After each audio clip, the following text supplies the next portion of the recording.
ইয়াতে আমি এনে সইলটো সাধাৰণতে চিফ গ্ৰাইণ্ড কৰি চিফ কৰি পাউডাৰ ফৰ্মত আমি সইলটো কালেক্ট কৰোঁ তাৰপিছত আমি প্ৰথমতে PHEC লৈছিলোঁ PHEC তাৰ কাৰণে আমি মেজাৰ কৰিছিলোঁ সইল 10 গ্ৰাম সইল কৰিছিলোঁ 25 ml ডিষ্টিল ৱাটাৰ সেইটো লৈ আমি 5 মিনিট শ্বেকাৰত আমি শ্বেক কৰিছিলোঁ সেইটো সেকেন্ড প্ৰসেস তাৰপিছত আমি সেইটো কালেক্ট কৰি একে সেইটো শ্বেকাৰ এইটো PH ইনষ্ট্ৰুমেণ্ট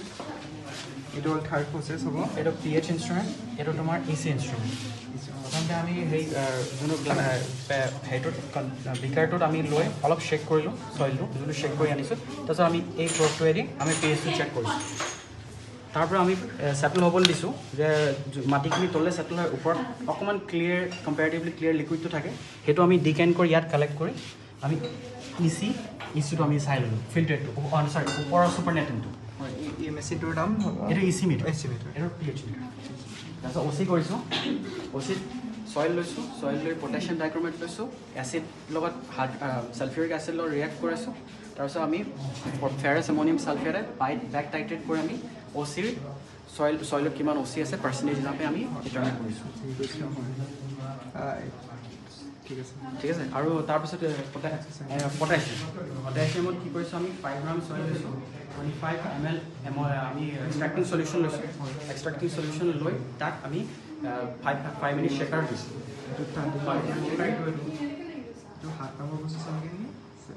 এইটো তোমাৰ 3 নম্বৰ আছিলে মানে প্ৰট'কল প্ৰচেছ মানে কি দুটা চব বেলেগ বেলেগ পেৰামিটাৰ EC PHটো এটা দুটা পেৰামিটাৰ OCটো বেলেগ এটা পেৰামিটাৰ তাৰপৰা এইটো তোমাৰ পটাছিয়ামটো এটা বেলেগ এটা পেৰামিটাৰ প্ৰতিটো এলিমেণ্টৰ কাৰণে এটা এটা পেৰামিটাৰ আছে কি হয় পটাছিয়ামটো কৈছোঁ তোমাৰ